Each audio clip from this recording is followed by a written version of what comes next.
जय हिंद दोस्तों। आज हम बात करेंगे आपके साथ एक नए क्वेश्चन के साथ, जिसमें दोस्तों हम आपको बताएंगे शीत युद्ध शब्द की दोस्तों व्याख्या करें और 1945 के बाद यानी दोस्तों जब हमारा सेकेंड वर्ल्ड वार खत्म हुआ था उसके बाद अंतर्राष्ट्रीय यानी जो इंटरनेशनल रिलेशन पर इसका क्या प्रभाव पड़ा था।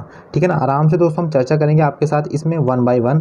तो ध्यान रखना, सबसे पहले हम दोस्तों स्टार्टिंग करेंगे शीत युद्ध किसे कहते हैं और इसको खत्म होने के बाद तो यानी प्रभाव का मतलब दोस्तों वही होता है कि इसके जो प्रभाव क्या पड़े, इसके परिणाम क्या हुए। ठीक है ना। तमाम से एक साथ चर्चा करेंगे तो आपके साथ। तो आइए स्टार्ट कर लेते हैं।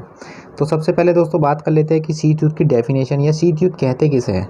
तो आप आराम से बता दोगे शीत युद्ध कैसे कहते हैं, कोल्ड वार। यानी दोस्तों जो आपसी दो शक्तियों के बीच जब हमारा शीत युद्ध होता है, मतलब जो आपसी दो शक्तियों के बीच कौन कौन सी, अमेरिका और सोवियत संघ के बीच, उसके आपसी बीच लड़ाई तो होती है लेकिन वो लड़ाई दोस्तों फिजिकल रूप में नहीं होती है। यानी आपसी कागज के गोला बारूद, उनके द्वारा मीडिया तनाव, ऐसी संघर्ष स्थितियां रही, लेकिन दोस्तों हमारा क्या शीत युद्ध बना रहा। यानी दोस्तों इसमें कोई फिजिकल मूवमेंट या दोस्तों फिजिकल हमारे वेपन का यूज़ नहीं किया गया। ठीक है ना, ये ध्यान रखना। एक हम कह सकते हैं कि मुंह या बातों से लड़ाई की गई थी। शीत युद्ध का यही होता है।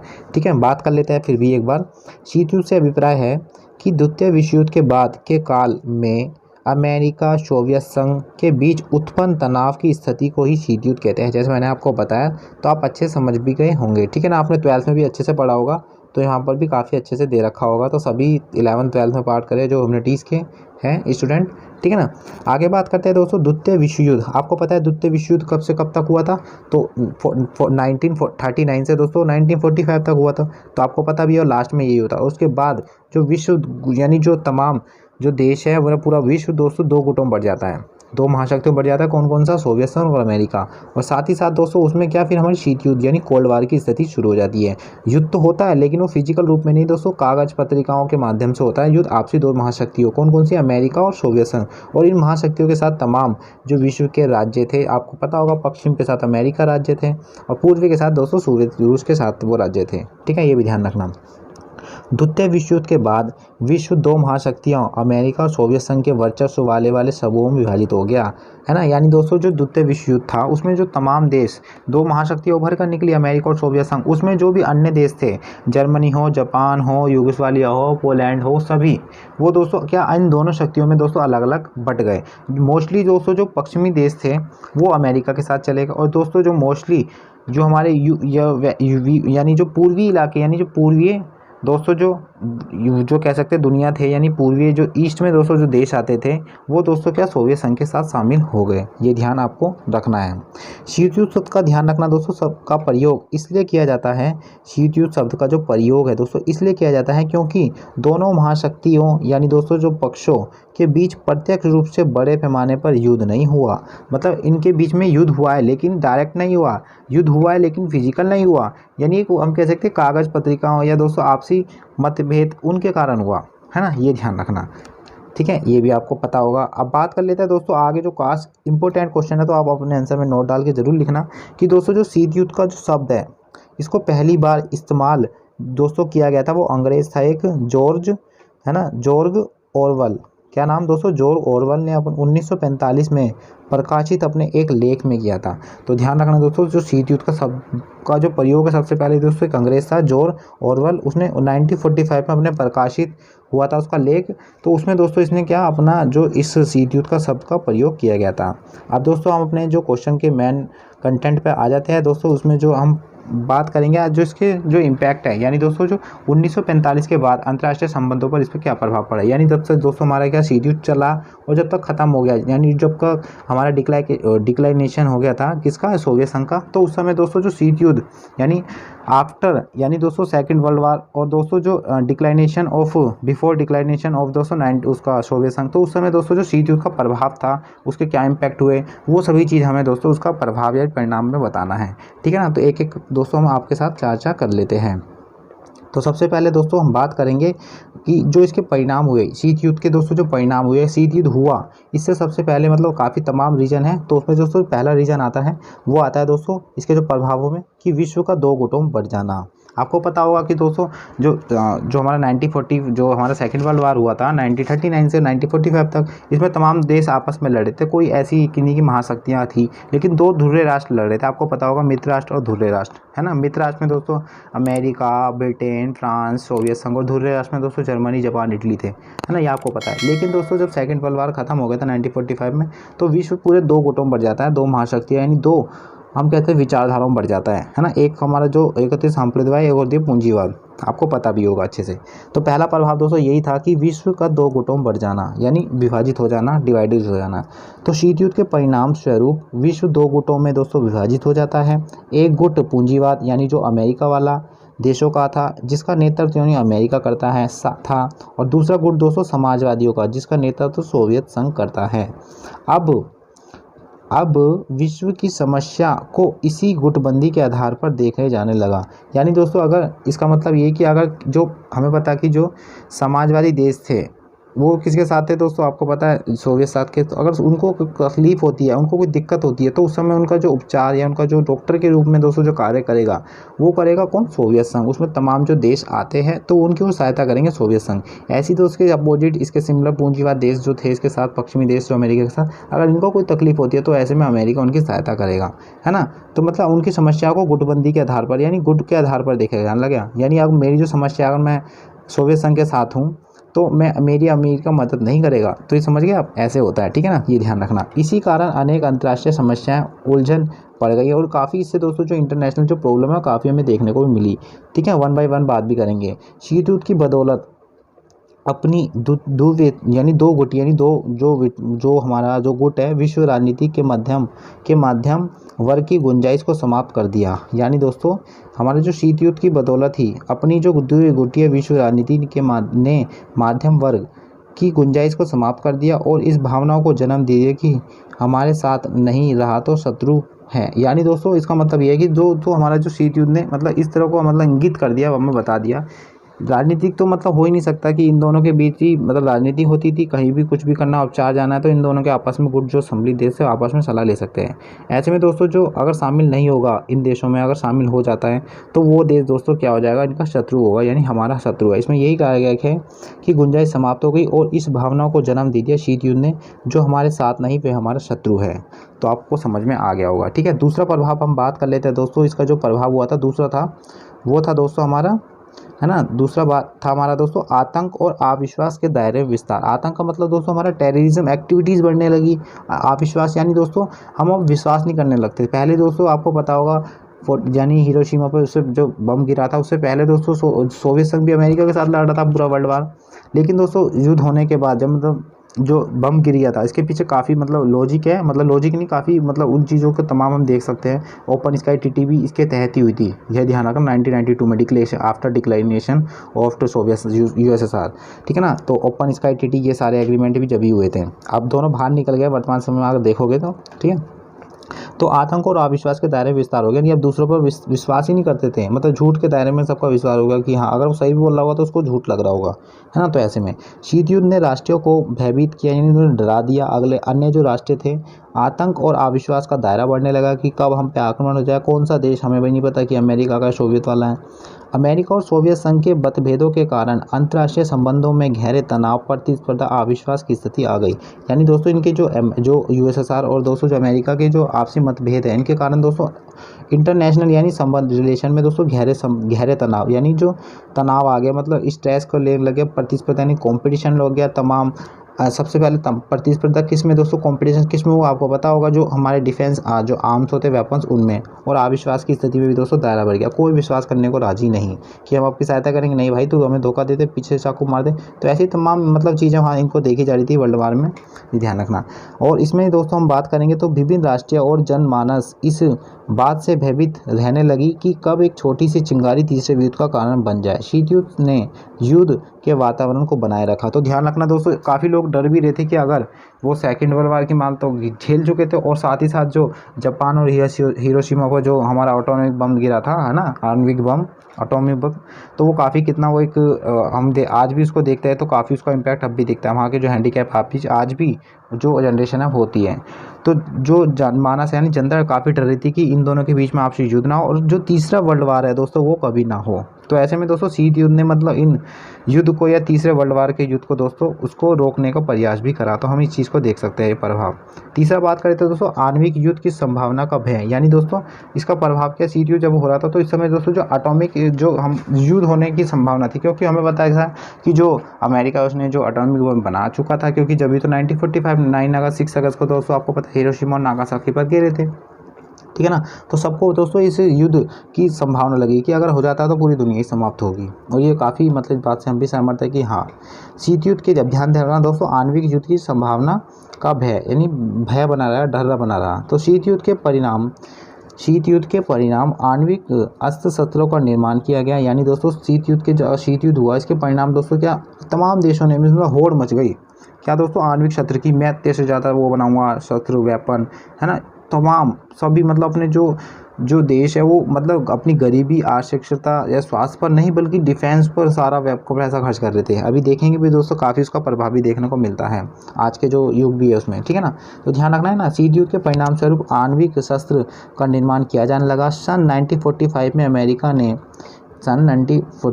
अमेरिका ने दोस्तों एटॉम बम का पहली बार प्रयोग जापान के हिरोशिमा और नागासाकी पर किया, ये ध्यान रखना। हमने तो दोस्तों अपना जो एटॉमिक बम का निरीक्षण कहाँ पे करा था, पोखरण में करा था 1974 में 2 बार, मतलब एक बार पहले हमारा इंदिरा गांधी के समय और एक बार हमने वाजपेयी के समय, यानी जो हमारे वाजपेयी थे ना, और उसके समय 1998 में। तो ध्यान रखना है ना, शीत युद्ध के वातावरण में यह अनुभव किया गया, यानी यह मतलब एक सोचा गया समझा गया जाता है कि अगला विश्व युद्ध भयंकर और विनाशकारी आणविक युद्ध होगा, तीसरा युद्ध, दोस्तों बात हम जो कर रहे हैं आपको बताया भी था, ठीक है, ध्यान रखना। इसमें दोस्तों जो क्यूबा संकट के समय आणविक युद्ध की संभावना बढ़ गई थी दोस्तों। आपको पता है क्यूबा अमेरिका वाले में, और अमेरिका है ना, क्यूबा अमेरिका वाले क्षेत्र में आता है, मतलब वहीं आता है नीचे की तरफ, और जो क्यूबा है वो दोस्तों सोवियत समाजवादी का दोस्तों समर्थक। तो ऐसे में दोस्तों जो यूएसएसआर है उसने मतलब इसके तैनात कर दी यहाँ पर बंदूकें, मतलब जो एटॉमिक बम थे भैया, और इसके मुंह कर दिए, जो क्यूबा से जो मिसाइल थी रशिया की, वो मुंह कर दिया किसका, अमेरिका की तरफ भैया। ऐसे में भैया घबरा गया अमेरिका वाला। तो अगर युद्ध हो जाता उस समय तो काफ़ी विनाशकारी होता, तो उस समय बात टल गई, मान गए, सब कुछ हो गया। तो क्यूबा संकट दोस्तों है ना, समय आणविक संभावना बढ़ गई थी। जनवरी-फरवरी 1991 में खाड़ी युद्ध भी हुआ था, आपको पता भी होगा। तो उस समय आणविक युद्ध की संभावना भी बढ़ गई थी, देखने को मिलती, बट होता नहीं है। इसलिए अधिकांश देशों आणविक युद्ध के खतरे से दोस्तों भयभीत थे, आज भी है और उस समय भी थे, है ना, जब हमारा शीत युद्ध चल रहा था। बात कर लेते हैं दोस्तों, जो नेक्स्ट प्रभाव पड़ा था वो है दोस्तों सैनिक संधियों व सैनिक संगठनों का उदय। आपको पता है दोस्तों तमाम देशों की जो सेना, उनके सैनिक संधियाँ भी हुई, इटली हो, जर्मनी हो, तमाम देश, और सैनिक गठबंधनों का भी उदय हुआ, यानी जो सैनिक के जो जोड़ थे ग्रुपों का भी दोस्तों उदय हुआ। आपको पता होगा नाटो, शीटो, वार्सा पैक्ट, ये सभी, है ना। तो शीत युद्ध ने विश्व में सैनिक संधियों एवं शीत युद्ध गठबंधनों का उदय किया, जैसे नाटो, शीटो, सेंटो एंड वार्सा पैक्ट, आपको जैसे पता भी है अच्छे से, ठीक है ना। जैसे संगठनों का दोस्तों क्या उदय प्रभाव शीत युद्ध का ही परिणाम था, मतलब ये किनके कारण उदय हुए थे, शीत युद्ध के कारण ही हुए थे, ध्यान रखना। इसके कारण शीत युद्ध में तेजी आई और उन्होंने निःशस्त्रीकरण की समस्या की ओर अधिक जटिल बना दिया, यानी दोस्तों ये समस्या देखने जाने लगी, मतलब हर कोई मतलब अपने गुट बना रहा है, अपने को शामिल कर रहा है। तो ऐसे में भैया जो वेपन था उसको मतलब ज़्यादा से ज़्यादा उसको इस्तेमाल किया जा रहा है, ज़्यादा से ज़्यादा उसको बनाए जा रहे, तमाम पैसा जो अपना उसमें ही लगाया जा रहा है ना। तो इन सैनिकों ने प्रत्येक राज्य को दोस्तों द्वितीय विश्व युद्ध के बाद निस्तर युद्ध की स्थिति में रख दिया, यानी दोस्तों जो सैनिक संगठन बनाए गए थे, ऐसे में क्या हर कोई मतलब क्या कि युद्ध मतलब आपसी अपने जो वेपन्स है वो खरीदने लगे, हर तमाम देश वो सोचते कि अगर युद्ध होता है तो हम भी वेपन खरीद लें। तो ऐसे में दोस्तों वहाँ हेल्थ केयर मतलब एजुकेशन, ये सभी लिटरेसी को ख़त्म नहीं बल्कि इन चीज़ों को बढ़ा देते, किनको, जो हमारे वेपन्स को है, ये ध्यान रखना है ना, वहाँ पर ये चीज़ें देखी जा रही थी। तो ये प्रभाव काफ़ी देखने को मिलता है।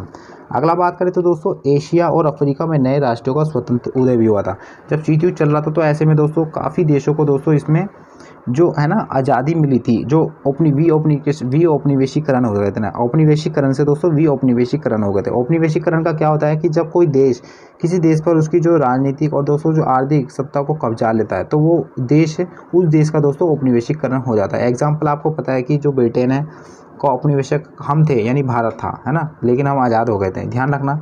तो एशिया दोस्तों अफ्रीका में नए स्वतंत्र राष्ट्रों का उदय हुआ था, जिसमें भारत भी आता, तो आपको बताऊंगा आराम से, ठीक है। सोवियत संघ, सोवियत रूस और अन्य कम्युनिस्ट राष्ट्र यूरोपीय देशों की यह आलोचना किया करते थे, यानी ध्यान रखना दोस्तों, जो सोवियत रूस और जो अन्य कम्युनिस्ट राष्ट्र थे यूरोपीय देशों की यह आलोचना किया करते थे, क्योंकि उन्होंने एशिया और अफ्रीका की दोस्तों जनता को गुलाम बना रखा था। जो अभी तक आपको पता है कि जो तमाम पूरे विश्व पर दोस्तों, अमेरिका भी ब्रिटेन के कंट्रोल में था लेकिन आज़ाद हो जाता है, तो तमाम जो यूरोपीय शक्तियाँ थी, चाहे ब्रिटेन हो, फ्रांस हो, सभी नीदरलैंड, पोलैंड, पुर्तगाली, इन्होंने पूरे विश्व में मतलब कब्जा कर रखा था। तो ऐसे में दोस्तों ये पता भी हम सभी को, है ना। तो ऐसे में ये ध्यान रखना कि क्योंकि वो आलोचना क्या करते थे, क्योंकि उनमें एशिया और अफ्रीका के जनता को गुलाम बना रखा था। यूरोपीय शक्तियाँ वैसे भी कमज़ोर होती जा गई थी, क्योंकि अमेरिका की जो काफ़ी टेक्नोलॉजी डेवलप कर रहा था उस समय, है ना, तो कमज़ोर होती जा रही थी यूरोपीय वैसे शक्तियाँ वैसे भी कमज़ोर होती जा रही थी। तो दूसरी ओर जो एशिया और अफ्रीका में राष्ट्रों की भावना भी बहुत प्रबल हो चुकी थी, यानी अब हम आज़ादी लेके रहेंगे। काफ़ी संघर्ष भी हो रहे हैं, आपको पता भी होगा कि भारत में भी मतलब आज़ादी के लिए पहला नारा लगाया गया था 1857 में, है ना, ध्यान रखना आपको। पहली स्वतंत्र आज़ादी की वही चिंगारी गड़ी थी, और चिंगारी काफ़ी एक विद्रोह का रूप लेके दोस्तों काफ़ी सफल भी थी, बट सफल नहीं हो पाती। एक क्रांति होती तो वो काफ़ी हद तक हम आज़ाद भी हो जाते थे। तो दूसरी ओर एशिया और अफ्रीका में राष्ट्रीय की भावना भी बहुत प्रबल हो चुकी थी। इन सभी बातों का परिणाम यह निकला कि एशिया और अफ्रीका राष्ट्रों की खोई हुई, यानी दोस्तों जो एशिया और अफ्रीका राष्ट्रों की जो खोई हुई स्वतंत्रता फिर से प्राप्त हुई, जिसमें दोस्तों चीन में दोस्तों जो फ्रांसीसी साम्राज्य जो पतन हो गया इस समय, मतलब क्या नए राष्ट्र उदय होने लगे, है ना। तो जो यूरोपीय शक्तियाँ कमज़ोर होने लगी, तो ऐसे में वो खर्चा नहीं दे पाते, तो वहाँ के रहने वालों तो वो अपना आप ही छोड़ के चले गए, और कुछ युद्ध के द्वारा दोस्तों ने भगा दिया गया, है ना। चीन में दोस्तों क्या फ्रांसीसी, चीन में क्या दोस्तों जो फ्रांसीसी का दोस्तों पतन हो गया, और कंबोडिया, लाओस, वियतनाम आदि देशों को स्वतंत्रता मिली, और भारत को जैसे 1947 में, श्रीलंका को दोस्तों 1948 में, और इंडोनेशिया को, तमाम देशों के साथ दोस्तों यहाँ पर इनको आज़ादी मिलती रही। ये भी आपको ध्यान रखना। आगे बात करते हैं दोस्तों, इसी समय क्या है हमारा जो UNO है, यानी संयुक्त राष्ट्र संघ की दोस्तों कार्य कुशलता में बाधा पड़ गई। इसी समय दोस्तों जो CTU चल रहा था, इस समय बाधा पड़ गई थी। आपको पता है जो यूएनओ की स्थापना भी कब हुई थी, तो 15 अक्टूबर दोस्तों कब हुई थी, 15 अक्टूबर 1945 को हुई थी। इससे पहले दोस्तों जो यूएनओ से पहले कौन संगठन था, ध्यान रखना, लीग ऑफ नेशन था, है ना। वो काफ़ी विफल रहा था, वो जो हमारा सेकेंड वर्ल्ड वार है उसको रोक ही नहीं पाया था, है ना, ये भी ध्यान रखना, ठीक है। बात कर लेते हैं दोस्तों, संयुक्त राष्ट्र संघ की कार्यकुशलता में बाधा भी पड़ गई थी। जिस संयुक्त राष्ट्र संघ का उद्देश्य शांति और सुरक्षा का विकास करना था, यानी दोस्तों जिस पर्पज से दोस्तों UNO बनाया गया था शांति उद्देश्य के लिए, वही अब दोस्तों दोनों महाशक्तियों के बीच एक प्रतिस्पर्धा का अखाड़ा बन गया। यानी दोस्तों जो UNO था, यानी दोस्तों इसको मतलब इसलिए बनाया गया था कि जो तमाम देश है वो आपस में संघर्ष ना करे और तमाम देश मिलजुल कर कार्य करें। लेकिन दोस्तों अब ये दोनों महाशक्तियों की प्रतिस्पर्धा का दोस्तों अखाड़ा बन गया था। यानी दोस्तों जो ये दोनों महाशक्तियों को जो एग्जाम देने जा रहे थे IAS का, UPSC का, तो उनका जो सेंटर था दोस्तों कहाँ था, वो UNO का था। तो आपको समझ में आ गया होगा ऐसे। तो महाशक्तियों के दोस्तों प्रतिस्पर्धा का अखाड़ा बन गया था। अमेरिका और सोवियत संघ ने अपने राजनीतिक स्वार्थों की पूर्ति के लिए अनेक बार, यानी दोस्तों जो अमेरिका और सोवियत संघ ने अपने जो राजनीतिक मतलब पॉलिटिकल कुछ फ़ायदे के लिए दोस्तों अनेक बार वीटो पावर का उपयोग किया। वर्ष 1946 से दोस्तों 1995 तक वीटो पावर का उपयोग दोस्तों कितनी बार किया था, अराउंड 250 बार किया था। यानी हम इसमें ये चेंजिंग करना चाहते हैं, हम अपने इस देश में स्वतंत्र करना चाहते हैं, यहाँ हम डेवलप करना चाहते हैं, ये सभी तमाम चीज़ें। और आपको वीटो पावर पता है कि हम 5 राज्यों पर है, 5 देशों पर है। कौन कौन सा, अमेरिका, सोवियत संघ, रूस, ब्रिटेन, फ्रांस, चीन, है ना, ये ध्यान रखना। और ये जो चारों है दोस्तों आपको पता है मित्र राष्ट्र में थे, है ना, ब्रिटेन, रूस, फ्रांस और अमेरिका। तो चीन तो बाद में आया था, तो ध्यान रखना, ओके। अभी तो जो हमारा UNO से मतलब जो अभिप्राय यह है कि जो रूस ने अमेरिका व पश्चिमी राष्ट्रों में अंधविश्वास प्रस्ताव को निहित करने की नीति अपना ली। मतलब कि दोस्तों अगर रूस के द्वारा कोई मतलब UNO प्रस्ताव लाया जाता था तो उसे पश्चिमी जो अमेरिका वाला है वो हटा देते थे, और जो अमेरिका से प्रस्ताव आता था कुछ मानने के लिए, चलाने के लिए, उसे रूस वाले मना कर देते वीटो पावर से, है ना। तो ऐसी समस्या देखने जाने को मिल रही थी। तो इसी प्रकार जो सुरक्षा परिषद अंतर्राष्ट्रीय शांति बनाए रखने से प्रभावी भूमि निर्वाह नहीं कर सकी, मतलब ज़्यादा इसमें इम्प्लीमेंट नहीं कर सकी कि इनको रोक सकें, ठीक है ना, ये ध्यान रखना। आगे बात कर लेते हैं दोस्तों, जो अगला पॉइंट है वो है हमारा मानवीय कल्याण के कार्यक्रमों में कार्य कमी, यानी जो मानवीय कल्याण के कार्यक्रम में कमी। मानवीय कल्याण का मतलब दोस्तों जो ह्यूमन मतलब कुछ उनके वेलफेयर को सोचते हो, जैसे शिक्षा को बढ़ाना, उनकी अशिक्षितता को ख़त्म करना, पुअर्टी गरीबी से निजात पाना, है ना, डेवलप कंट्री में ले आना, खाना टाइम पे मिलना। तो ऐसे में दोस्तों इस समय शीत युद्ध के समय दोस्तों हमें पता है कि वेपन पर ज़्यादा खर्च हो रहा था, तो ऐसे में देश इन चीज़ों को देख ही नहीं रहे थे। तो ऐसे में जो मानव कल्याण के कार्यक्रम में कमी आई, देख लेते हैं दोस्तों। शीत युद्ध के कारण विश्व राजनीति का दोस्तों जो सेंटर पॉइंट था वो सुरक्षा की व्यवस्था तक ही सीमित रहा, यानी अब खाली वो मतलब अपने एरोप्लेन वो तमाम चीज़ों पर, सैनिकों पर खर्च कर रहे हैं, उन्हीं चीज़ों पर गया, क्योंकि इसमें मानवीय कल्याण की ओर ध्यान नहीं दिया जा रहा था। शीत युद्ध के कारण तीसरी दुनिया के अविकसित और अर्धविकसित देश की भूखमरी, बीमारी, बेरोजगारी, अशिक्षा आदि का समाधान अभी तक नहीं हो चुका है। तो यही कारण रहे दोस्तों, जो अफ्रीका के देश है अभी तक वहाँ पर बेरोजगारी है। और इस पैंडेमिक की दोस्तों आपको पता भी होगा, काफ़ी हम संघर्ष कर भी रहे हैं और भारत भी कर रहा है। तो यही दोस्तों इसके प्रभाव थे, ठीक है। तो मैंने आपको ईजिली वे में समझा दिया और आपको अच्छे से समझ में आ गया होगा। तो आपको समझ में आया तो प्लीज़ कमेंट बॉक्स में ज़रूर बताएं कि आपको सेशन कैसा लगा। तो दोस्तों नेक्स्ट वीडियो के लिए जब तक के लिए बाय बाय, टेक केयर, जय हिंद, जय भारत।